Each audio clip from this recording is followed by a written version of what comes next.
അപ്പം ഞങ്ങളെ എല്ലാവരും സീനിയർ സിറ്റിസൺ ഫെലോഷിപ്പിന്റെ നാമത്തിൽ നിങ്ങളെയൊക്കെ സന്ദർശിക്കാൻ ഇറങ്ങിയതാ, സുഖവിവരങ്ങളൊക്കെ അറിയാനും കേട്ടോ. പിന്നെ എന്തുകൊണ്ടമ്മ വിശേഷമൊക്കെ പറ.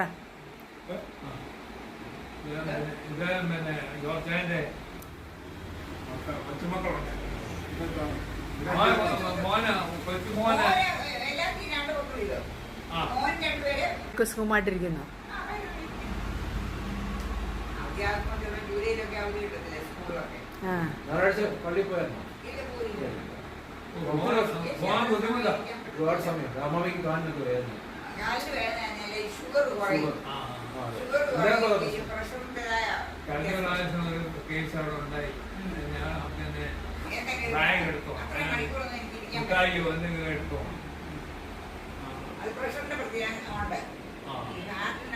അത്